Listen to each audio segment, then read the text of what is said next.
it's been a tough haul. It's been a long haul for a lot of people, especially our healthcare leaders. Many are feeling exhausted, they're feeling burnt out. How do you ensure that your staff morale is up when you yourself may be feeling tired? The biggest thing is, I would say there's sort of three approaches that I have in terms of trying to keep my staff and leadership team going on what has been a tremendous leadership, a tremendous marathon. So when it comes to my leadership team, the first thing is to never forget to say thanks. I am always expressing gratitude, and it is not. I like I said, because you have to communicate it in a way that's authentic to you. I have always been a person that is grateful. I want to actually write a book someday called just about gratitude.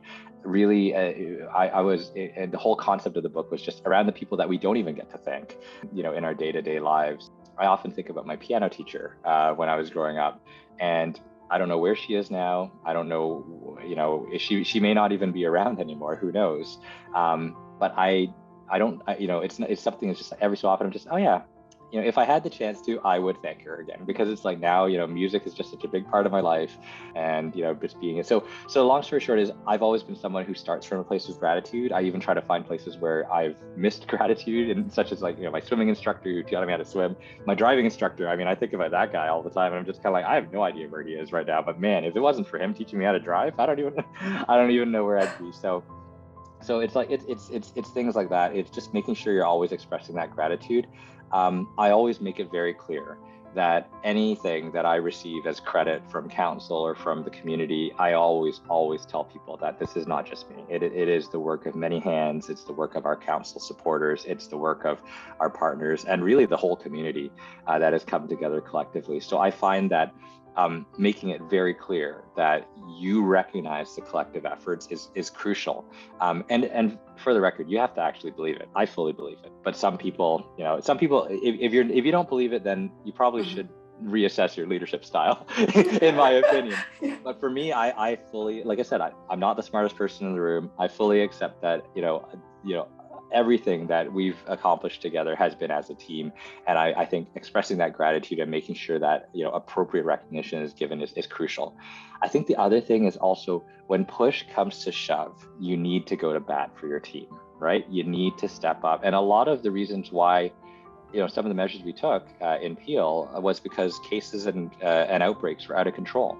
And we know that cases, especially before the vaccine era, cases were ultimately going to lead to a certain number of being hospitalized and into ICU and then into deaths. And you have your team, they are trying to do contact tracing or outbreaks, and they are basically struggling under the weight of just the sheer number of outbreaks and cases contacts.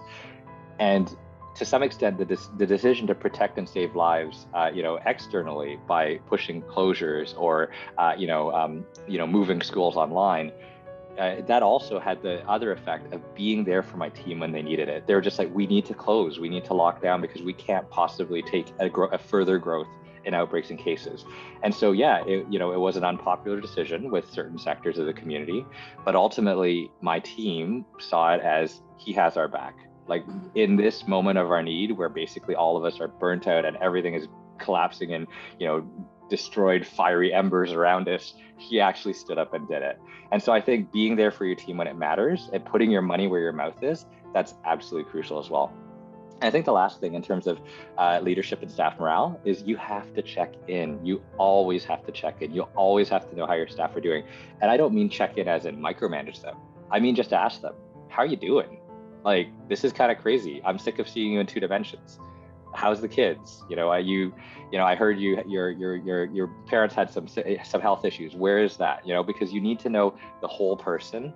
You need to know how it's actually impacting them, recognizing that everything else is just another huge weight on them as well. So I always have monthly check-ins with all of my directors, even at command, etc. Like our command meetings, like there's always like a moment where, there'll be a little bit of humor and be like, yeah, it's just another tsunami coming. And I'll be like, no, really, how are you guys doing?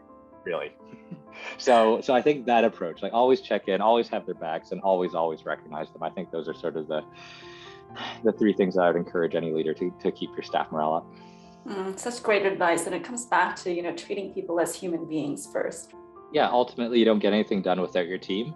and Right. they're human just as you are. I Mm-hmm. think that actually, if anything, that adds to just another fourth piece of advice, which is, if you're comfortable, show the parts of yourself that are human, right? So, Mm-hmm. so I've had times where my daughters will crash a meeting. I've had times where, I remember I was changing a diaper once, but while I was also on a Teams call, and then someone called out my name with a question. I was just like, sorry, just changing my daughter's diaper. So it's like if you're comfortable with sharing those sides of yourselves, I think Mm-hmm. and I'm also the guy who I'll happily pull my guitar out and sing a song for my team. I think I did a video singing "Heroes" by David Bowie, and so Wow. that was just it was like I was like share parts of yourself that Yeah. show that you're human too. I think that also helps.